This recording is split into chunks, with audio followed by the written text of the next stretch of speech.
வணக்க மக்களே, சற்று முன் கிடைக்கப்பட்ட தகவல் ஒன்று வெளியாகுதா? அதிமுகவின் எல்லா பிரச்சனைகளுக்குமே காரணம் உட்கட்சி விவகாரமா? அதாவது மனம் விரும்பி பேசிய சசிகலாவின் அதிரடி பேச்சு.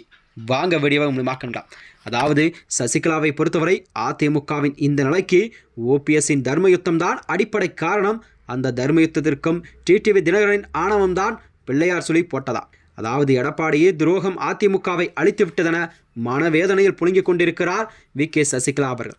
ஜெயலலிதா மீதான சசிகலாவின் விசுவாசம் என்பது அப்பழுப்பற்றது, கேள்விகளுக்கு அப்பாற்பட்டதும். இதை சொல்வதை கடினமாக இருந்தாலும் கூட கேட்பது எரிச்சலாகத்தான் இருக்கும் என்று புரிந்து கொள்ள சிரமமாக தோன்றினால், அதாவது சசிகலா நட்பின் வரலாற்றில் இதை ஆணித்தரமாக எடுத்துச் சொல்ல ஓராயிரம் உதாரணங்கள் இருக்கின்றதா? Sasikala, TTV Dinakaran, OPS, AK. Sengottaiyan ஆகியோரின் இந்த அதிமுகவிலிருந்து நீக்கப்பட்டவர்களையும் பிரிந்து சென்றவர்களையும் கண்டிப்பாக மீண்டும் கட்சிக்குள் சேர்க்க வேண்டும் என உரிமை குரல் கொடுத்து வருகிறார். ஆனால் கட்சியை ஒருங்கிணைக்க முயற்சியில் எடுப்பதாக சொல்லும் சசிகலாவும் தினகரனுமே ஆளுக்கு ஒரு திசையில் பயணிப்பதாகவும் அரசியல் வட்டாரத்தில் பேசப்படுகிறது. இதை உறுதிப்படுத்துவது போலதான் அண்மையில் பசுமனுக்கு அஞ்சலி செலுத்த வந்த சசிகலா சந்திப்பிற்கு காண வாய்ப்பு இருந்தும் கூட டிடிவி தினகரன் ஏனோ அதை தவிர்த்து விட்டார்.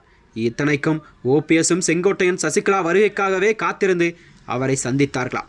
இந்த நிலையில்தான் பசுமுன் செய்தியாளர்களிடம் பேசிய தினகரனும் கூட, சின்னம்மா எங்களோடு வந்து இக்கூட்டத்தில் கலந்து கொள்ள முடியவில்லை, அவர்கள் தாமாகவே புறப்பட்டதால் அவரால் சரியான நேரத்திற்கு இங்கு வர முடியல என்று டிடிவி தினகரன் அவர்கள் கருத்துக்களை தெரிவித்திருந்தாராம்.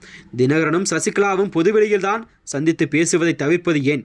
அப்பொழுதுதான் அதிமுக அமமுகவுக்கும் ஒரு புரியாத புதிராக இருந்து வருகிறது. இந்த மர்மத்திற்கு கண்டிப்பாக அடிநாதமே டிடிவி தினகரன் தன்னிச்சை பேச்சும் தான் என்கிறார்கள். ஜெயலலிதா மரணம், ஓபிஎஸ்ஸின் தர்மயுத்தம், டிடிவி தினகரன் தன்னிச்சையான போக்கு, எடப்பாடி பழனிசாமியின் துரோகம் என மனமெதும்பி பேசுகிறார் வி.கே. சசிகலா அவர்கள்.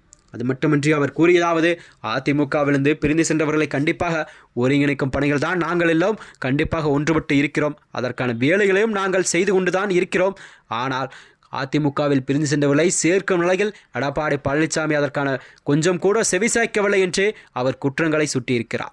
அதிமுகவில் பிரிந்து சென்றவர்களை சேர்த்தால் மட்டுமே வருகின்ற 2026 சட்டமன்ற தேர்தலில் தமிழகத்தில் கண்டிப்பாக அதிமுக பாஜக கூட்டணியானது தமிழகத்தில் அமையும் என்று அவரது பேச்சுக்கள் இருந்ததாம்.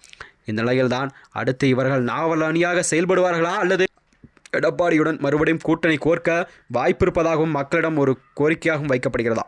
மேலும் இது போன்ற வீடியோக்களை தெரிந்து கொள்ள நமது சேனலை மறக்காமல் சப்ஸ்கிரைப் செய்து கொள்ளும். நன்றி, வணக்கம்.